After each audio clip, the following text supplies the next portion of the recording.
What's up, YouTube? This is Too Raw for TV.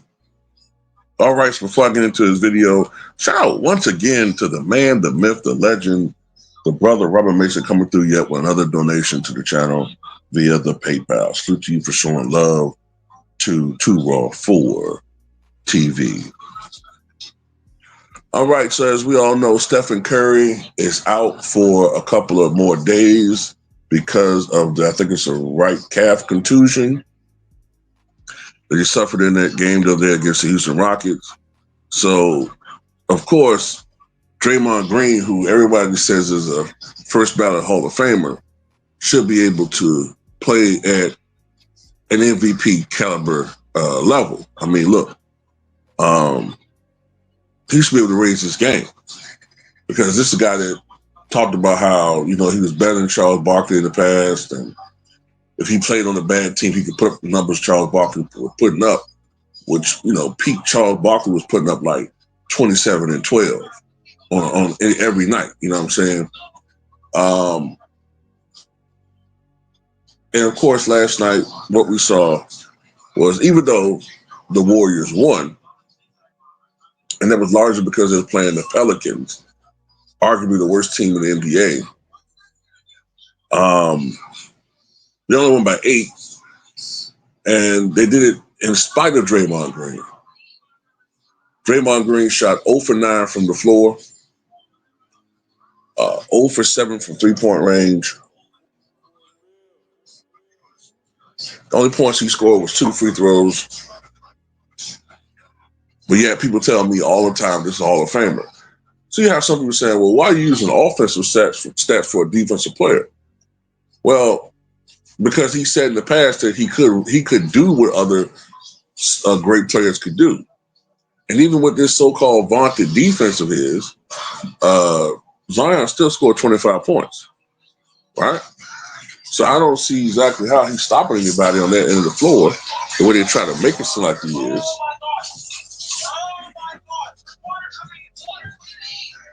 But, this is what we get from Draymond Green, man. You know what I'm saying? I think he only had 1 rebound? No, 9 rebounds. I think he had 8 or 9 rebounds. Still can't even get double-digit rebounds. This guy's not a Hall of Famer, man. Dennis Rodman, when Scottie Pippen was out those 38 games, I believe it was, basically half the season, 97-98 season, Dennis Rodman averaged during that stretch 5 points, over 17 rebounds a game, and 3 assists a night, right? That was up from his usual 4 points and 15 rebounds a night. And he actually had stretches where he was averaging like 7 and 20. That don't sound like much, but as far as the scoring aspect of it, but his playmaking and rebounding were way up. He rose the level of play. And let's not forget that it took Dennis Rodman over a decade to get elected to the Hall of Fame. Reggie Miller didn't get elected in his first year of eligibility. It's a lot of dudes like Michael Cooper. It took like 35 years for this guy to be elected to the Hall of Fame. So what am I getting at? What I'm saying is that the criteria for being in the Hall of Fame should be a lot higher. That's it. That's irrefutable. Nobody can dispute that. We had to lower the level of so-called excellence for people to get into the Hall of Fame. And I'm sorry, but Draymond Green is not a Hall of Famer, man. I'm sorry, he's just not.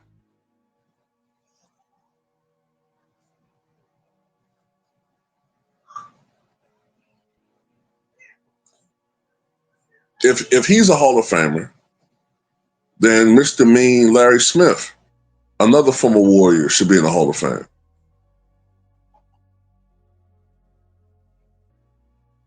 I don't want to go through that entire list of players just in his position that aren't in the Hall of Fame that should be in the Hall of Fame if he gets into the Hall.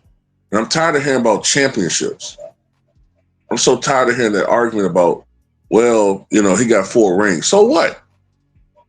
Steve Kerr got 5 rings as a player. Does that make him a Hall of Famer? Steve Kerr wasn't good enough to be a consistent starter in the NBA.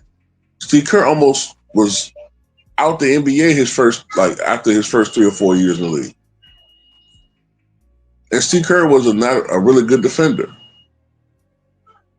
Steve Kerr was really, really good at one thing, and that was connecting on open threes when the real stars of the team were being double teamed, which led him to get good wide open looks. Now, as a spot shooter, a 3-point specialist, he's among the best. But every other aspect of the game, he was average or below average.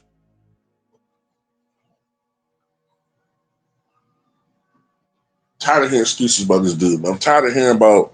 You notice he's real quiet too right now. You notice that? That's another thing. When Steph Curry is there, when Jimmy Butler is talking, when they win a couple of games, Draymond Green mouth can't be quiet, can't be shut. He can't be quiet. But in these circumstances, when Steph Curry is out, and he's supposed to be the leader, right? Because Jimmy Butler is a really good scorer, but Jimmy Butler just got there last year. Draymond Green should be the leader, since he's a supposed Hall of Famer. Why he not leading the team? I want to see Draymond Green go out there and do what people tell me that he can do all the time, but he can't.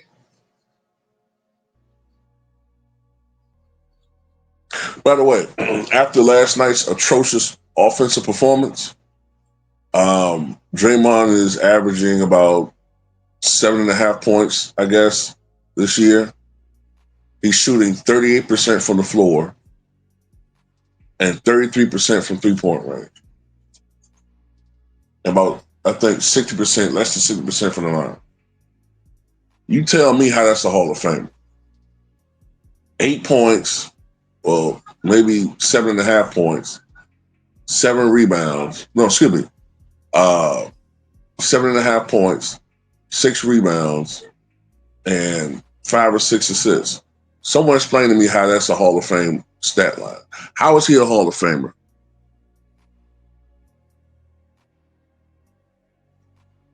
Is he an excellent defender? I mean, is it translating to wins? What's the Warriors, 11-10? If he's in the Hall of Fame for defense, can Dan Roundfeld get into Hall of Fame for his defense?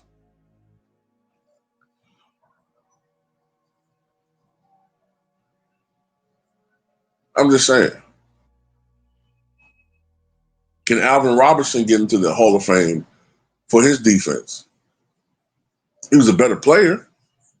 He don't have championships, but he was better. But then again, he didn't have Steph Curry and Klay Thompson and Kevin Durant and prime Jordan Poole and Jimmy Butler to ride, their coattails to championships. Andrew Wiggins. Just bum out of here, man.